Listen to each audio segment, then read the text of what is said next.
Boa tarde a todos. Sejam todos bem-vindos mais uma vez ao Paz em Jesus, que sempre quer acolher a todos de braços abertos. Boa tarde também aos nossos irmãos internautas pelo site www.espiritismosul.org.br. Nosso assunto na tarde de hoje, após a nossa oração inicial, será a reforma íntima, ou nossa modificação interior, como queiramos. Então, elevando o nosso pensamento a Deus, a Jesus, nosso mestre e modelo, aos bons espíritos que nos assistem, aos bons espíritos da corrente espiritual desta casa,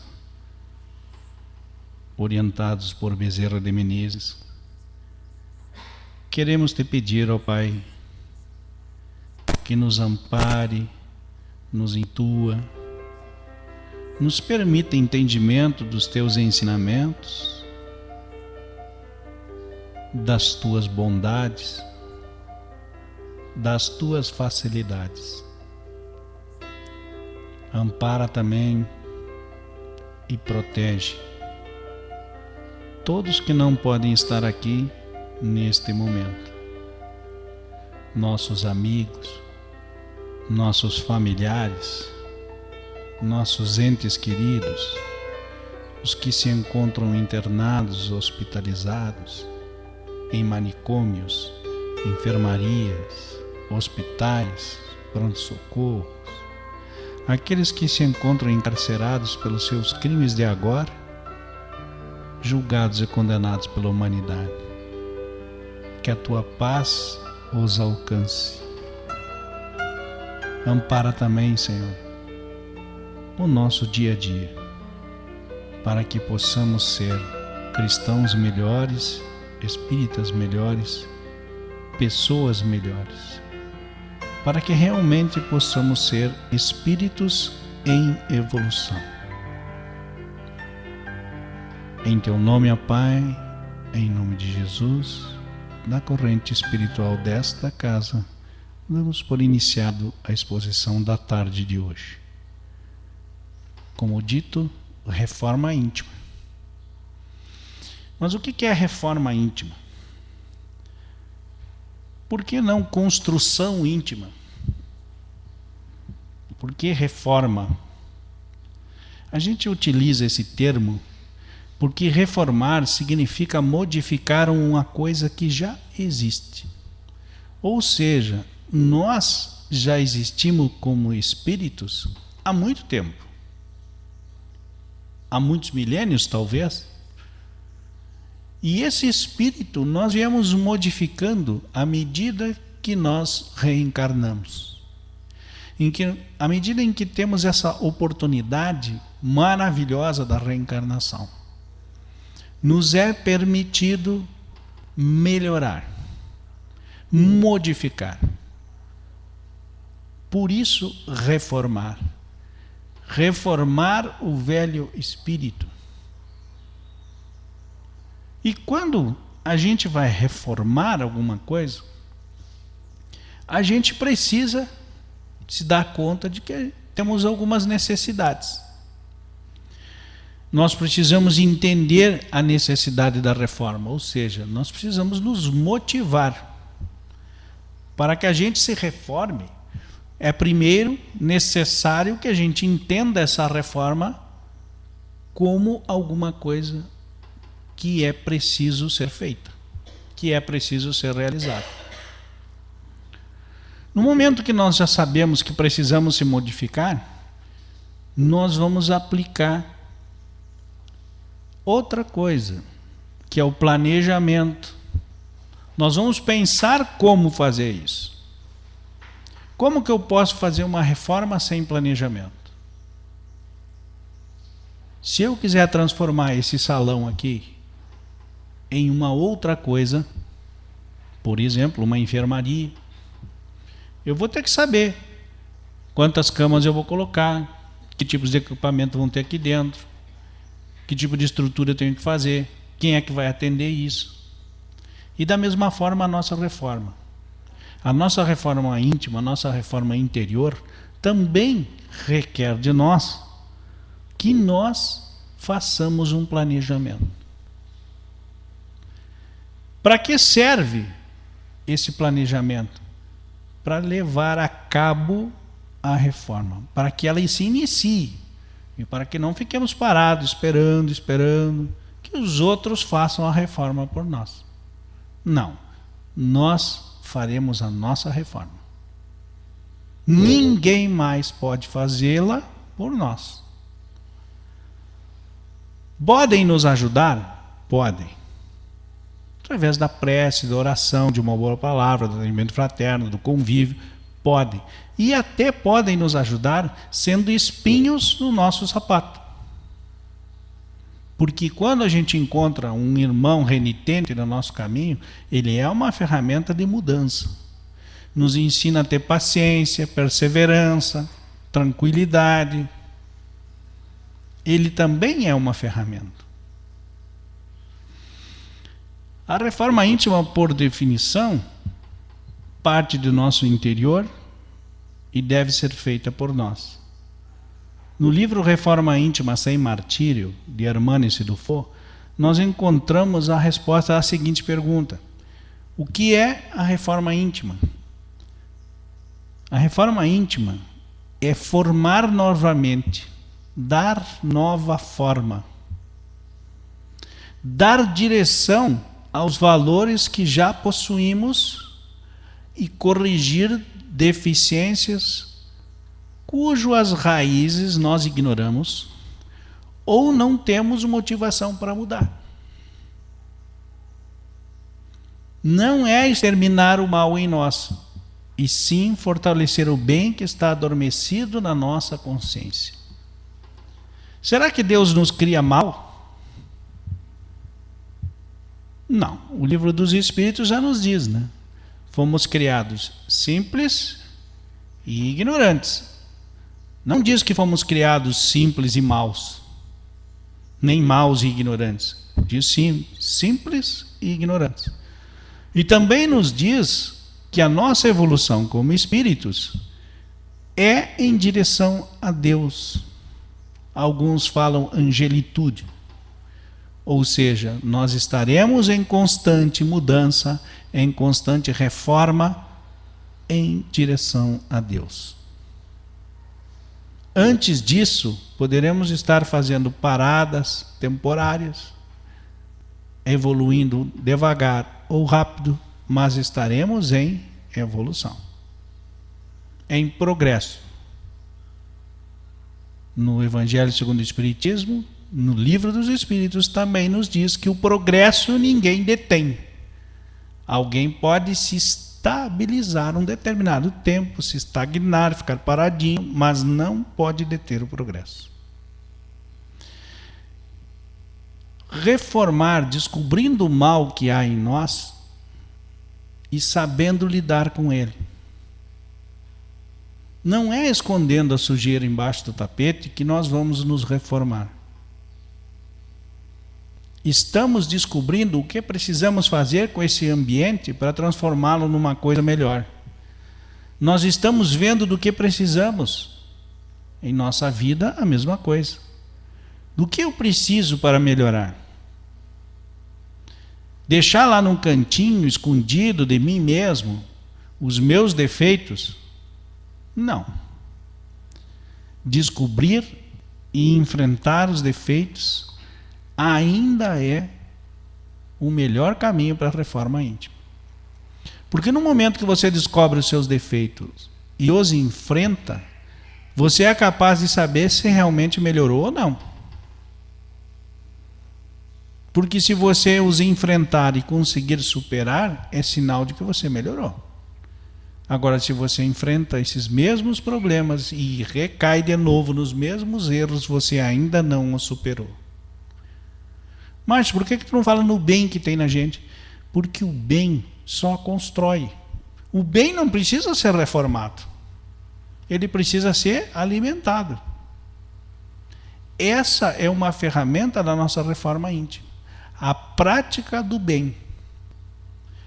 Paulo apóstolo, em primeira carta aos Coríntios, se não me falha a memória, disse e chamou a atenção dos coríntios sobre a seguinte frase: sepulcros caiados, por fora brancos, alvos e por dentro podres. A fé sem obras é morta.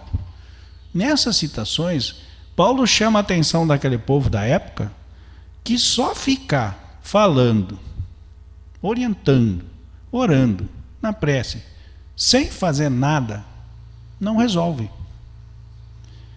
Então, o princípio da reforma é botar mãos à massa. Não adianta só planejar a reforma. Não adianta só saber o que nós vamos fazer com essa sala, o que nós vamos fazer com a nossa vida. Se nós paramos por aí. Temos o planejamento, temos o conhecimento do que nós precisamos fazer, mas não temos a atitude.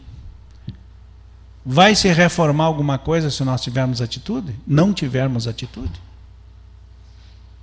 As paredes vão se modificar, o piso vai se modificar, o teto vai se modificar sozinho? Ou nós teremos que fazer isso? Analogamente, na reforma íntima, a mesma coisa. Descoberto o que precisa ser feito, da maneira que precisa ser feito, enfrentando os nossos defeitos e agindo, nós vamos conseguir. Quanto tempo vai levar isso, Márcio? A minha mãe costumava dizer: a Deus pertence. Ninguém de nós sabe. No Livro dos Espíritos diz que a nossa evolução é diferente. Uns mais adiantados, outros menos adiantados, mas todos nós em evolução. Então a gente deve entender dessa forma. Todos estamos em evolução, mais ou menos adiantados. Alguns perdem muito tempo, outros nem tanto, né? Outros têm a chance de se adiantar mais rápido, outros não. E assim nós vamos indo. O importante é sabermos que a gente não deve parar. O processo de reforma íntima é contínuo. Não iniciou só nesta encarnação. Já iniciou nas outras tantas que passamos. Talvez a gente não tivesse a consciência deste termo como reforma íntima, como modificação, mas sabíamos que precisávamos mudar. Porque a nossa consciência é o nosso mestre de obras. É ela que orienta a reforma. É ela que diz o que tem que ser feito. E como tem que ser feito. E nos cobra. Por isso eu dizia no início, ninguém é mau. Todos foram criados simples e ignorantes. No momento que a maldade faz parte da nossa vida, é porque nós deixamos. O mal é a ausência do bem. Se eu não faço o bem, obviamente eu faço o mal. Ah, mas eu não sou mal para ninguém. Se você não faz nada, você já não está ajudando. Só não fazer o mal não é o suficiente. Porque se você não faz nada, você também se atrasa e atrasa os outros. Você poderia estar ajudando. Coisa simples, muito simples. Educando os filhos, educando algum amigo. Quantas vezes chegam para a gente e dizem: porque fulano assim. Por que a gente não diz assim? Por que tu fala dele? Tu não faz a mesma coisa? Lá no Evangelho, Jesus não nos disse: tire a trave primeiro do teu olho e depois o cisco do olho do teu irmão? É nesse sentido. Então, quando somos estáticos na frente de problemas, de todo tipo de situações, nós também estamos atrapalhando.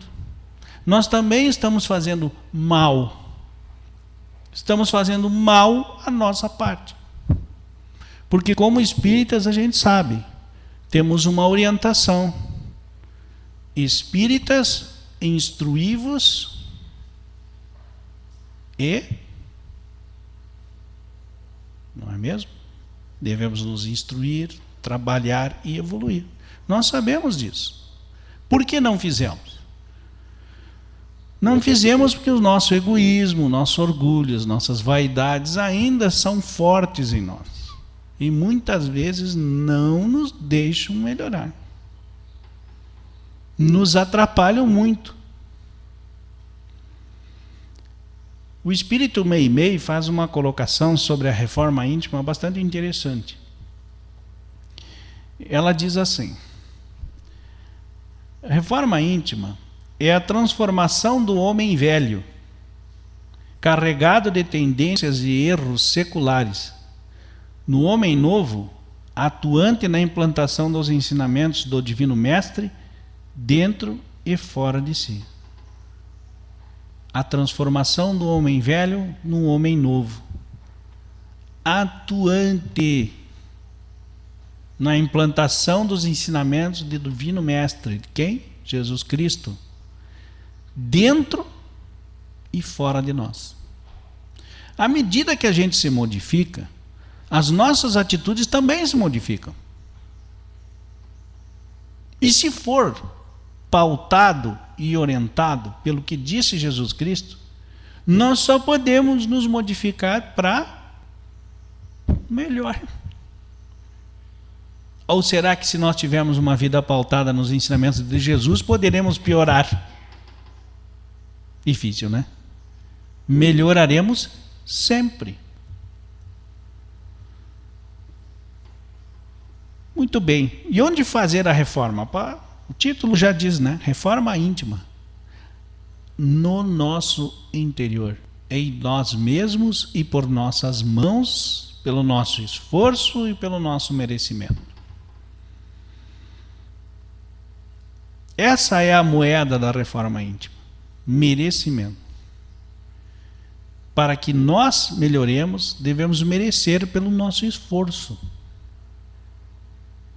E como é bom quando a gente consegue superar com alegria um determinado esforço, um determinado problema, um determinado defeito nosso. Quando a gente consegue superar alguma coisa que a gente sabe que é ruim, que nos persegue, em outras palavras, né? E a gente supera. Pelo menos para mim é muito bom quando eu consigo fazer isso. Quando eu consigo, às vezes é uma mínima coisa, uma coisa que para nós é pequena, no contexto é pequena, mas que quando conseguimos superar, se torna grande. Para que a gente consiga implementar a nossa reforma íntima, devemos nos conhecer. Para que isso que eu disse há pouco, sobre os nossos problemas, sobre as nossas dificuldades, sobre as nossas coisas boas, tenhamos conhecimento profundo. Tenhamos conhecimento profundo de nós mesmos para que a gente possa saber o que fazer. Não se pode fazer uma reforma estrutural sem ter conhecimento do que vai ser feito. E dentro de nós a mesma coisa. Tanto é assim que Sócrates adotou na sua filosofia de vida uma colocação que está escrita até hoje numa pedra na entrada do oráculo de Delfos, na Grécia, que diz: conhece-te a ti mesmo. E essa era a filosofia de vida de Sócrates. Conhecer-se. Lá no início do nosso Evangelho segundo o Espiritismo, nós vamos encontrar um resumo da filosofia de Sócrates, e ela é de aproximadamente 500 anos antes de Jesus, de uma perfeição e de uma proximidade com o Espiritismo muito grande, de muita profundidade. Sócrates era um pensador, era um filósofo, que se deu conta imediatamente de que para ele se modificar, ele enfrentar a vida, era necessário que ele soubesse quem ele é. Por que ele está aqui? O que nós estamos fazendo aqui? Eu tenho muitos conhecidos que vieram para a Terra para fazer aniversário. Eu tenho outros que vieram para a Terra para fugir do sol, porque nem sombra eles querem fazer, porque o sol é muito quente. Estão esperando, e esperando, e esperando, eles vão ir de novo, né? E chegarão do outro lado e não encontrarão lá um São Pedro julgando ninguém. Encontrarão as suas consciências e com ela conversarão, assim como nós. O autoconhecimento, o conhece-te a ti mesmo, é a base da reforma íntima. É ele que vai nos orientar. Tanto é que na questão 919 do Livro dos Espíritos, nós encontramos a seguinte pergunta. Kardec já se preocupava com isso na forma prática. Como que a gente vai aplicar? Tamanha importância ele dava a essa situação, que ele pergunta nessa questão para os espíritos da seguinte forma: qual o meio prático e mais eficaz para se melhorar nesta vida e resistir ao arrastamento do mal? O que o espírito lhe responde? Um sábio da antiguidade vos disse: conhece-te a ti mesmo. Ele, querendo mais preocupado em descobrir uma fórmula prática para se acelerar o seu crescimento e o nosso, evidentemente, ainda pergunta na mesma questão. Concebemos toda a sabedoria dessa máxima, mas a dificuldade está precisamente em se conhecer a si mesmo. Qual é o meio de consegui-lo? Qual é a maneira de se conseguir? Vê que ele enfatiza, ele quer uma fórmula para a autotransformação, para a reforma íntima, para a modificação. E o Espírito dá a ele a seguinte resposta: fazei como eu fazia, eu mesmo, de minha vida sobre a terra. Ao final da jornada, eu interrogava minha consciência, meu mestre de obras. Passava em revista o que eu havia feito e me perguntava se havia faltado algum dever, se ninguém teve do que se lamentar de mim. Foi assim que cheguei a me conhecer e a ver o que havia a reformar em mim. Sabem quem disse isso? Quem responde isso? A Kardec. Livro dos Espíritos, capítulo 12, página 356. Santo Agostinho. Se Santo Agostinho fazia isso, por que nós não?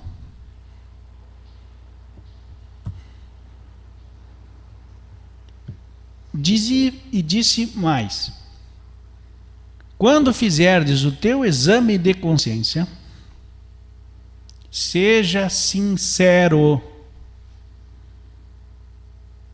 Ele coloca com as suas palavras da seguinte forma: exige respostas categóricas, por sim ou por não, que não deixem alternativa. São igualmente argumentos pessoais, e pela soma das respostas pode-se calcular a soma do bem e do mal que está em nós. Não vamos varrer a sujeira para baixo do tapete, como eu falava antes. Em outras palavras, Santo Agostinho está nos convidando para quê? Para que façamos um enfrentamento dos nossos defeitos, a fim de que possamos conhecê-los e modificá-los. Porque, reforço, o bem não precisa de reforma. O bem precisa ser alimentado. Por isso, um dos lemas do Espiritismo é: fora da caridade não há salvação. Aqui é a ferramenta prática para o exercício do bem. Por isso Paulo apóstolo disse: sepulcros caiados. A fé sem obras é morta. Avaliando quantas respostas serão do sim, do bem, e quantas serão do são, do mal, a gente já sabe em que situação a gente está. Por isso elas precisam ser honestas, sinceras. Devem ser a fim do Evangelho. Porque no Evangelho, Jesus disse: o morno será vomitado. Alguém aqui já tomou um copo de água morna? Quando está passando mal? Experimenta tomar, não precisa nem botar sal. Tem uns que põem sal. Eu boto sal para ver o circo pegar fogo, né? Mas dá uma mornadinha na água. Não quente, dessa de chimarrão, e nem fria. A morna. Se quiser uma temperatura, bota ali 42 graus e toma. Depois vocês me dizem o que acontece. Se ela consegue chegar no estômago, vocês já estão bem, porque normalmente ela dá a volta antes de chegar lá. E qual será a nossa motivação? Vai ser externa ou interna? Ou seja, nós vamos fazer uma mudança, uma reforma, para que os outros vejam que está tudo bem pintadinho, bem organizadinho, ou vamos fazer uma reforma porque nós observamos que naquele ambiente não dava mais para continuar? Isso também é muito importante. Saber por que estamos motivados a mudar.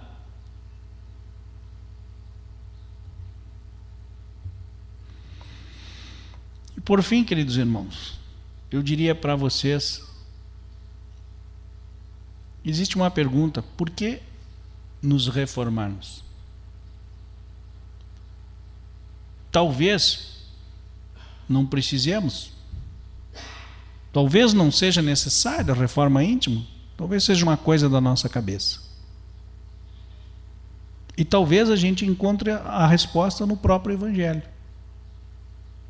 Quando Jesus diz em Marcos, capítulo 16, versículo 15: ide a todo mundo e pregai o Evangelho a toda criatura.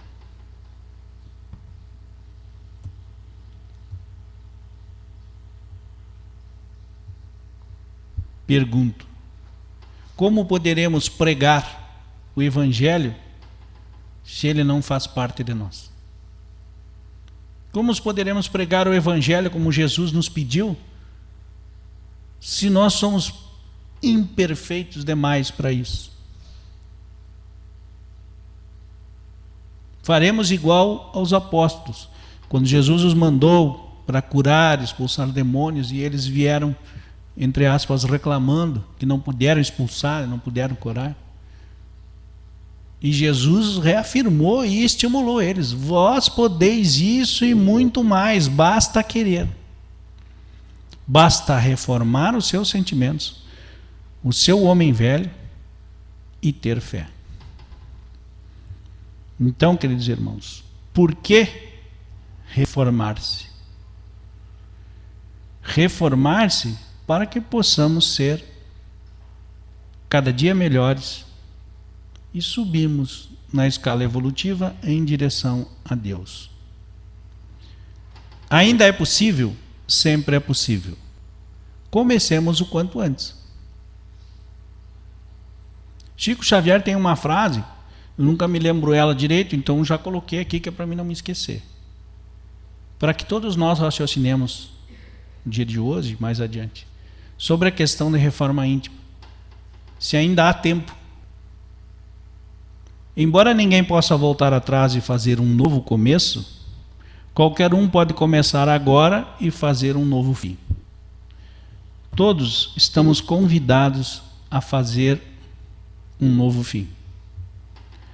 Temos as ferramentas, temos o amparo divino, temos o amparo e a ajuda dos bons espíritos, com certeza. Basta que nós nos conheçamos e apliquemos realmente a nossa reforma. Mas é muito difícil. É. Mas ninguém disse que é impossível. Jesus em momento algum nos convidou para facilidades. Ele nos convidou para a felicidade. Ser feliz não tem nada a ver com a facilidade. E ele também nos estimulou dizendo: vinde a mim, pois meu jugo é leve. Portanto, ele não nos convida para sofrer. Ele nos convida para sermos felizes nesta ou em qualquer reencarnação. Basta querermos, entendermos dele o que ele nos pede e que apliquemos isso na nossa vida. Conhece-te a ti mesmo e te reformarás. Muito obrigado, queridos irmãos. Ainda imbuídos desse espírito de tranquilidade, de paciência, de amor, de reflexão, pedimos ao Pai Todo-Poderoso, Criador de tudo e de todos, que nos propicia mais esta bela oportunidade de reencarnação, que nos fortaleça na fé e na esperança de um futuro melhor. Que a nossa reforma possa ajudá-lo. Que nós, como cristãos, pessoas que tentam seguir as instruções do Mestre Jesus Cristo, possamos evoluir sempre pelo caminho do bem, praticando, exercitando a bondade, o bem. Pedimos o amparo do Mestre Jesus para que Ele nos auxilie nesta caminhada. Que possamos ser espíritos imortais, dedicados na nossa evolução e na evolução dos que nos cercam. Sejamos a luz no topo do mundo. Sejamos a luz do mundo e o sal da terra. Queremos te pedir, ó Pai, todas as bênçãos para os nossos familiares, para os nossos amigos, para os enfermos, para aqueles que se encontram presos em desesperança, encarnados ou desencarnados. Queremos te pedir que a água que nós trazemos agora possam ser fluidificadas e transformadas em bálsamos salutares para as nossas necessidades físicas e espirituais. Ampara esta casa, seus frequentadores, seus trabalhadores e a toda a humanidade. Que o bem prevaleça. Obrigado ao Pai, obrigado a Jesus, aos bons espíritos da corrente espiritual desta casa, através do Dr. Bezerra de Menezes,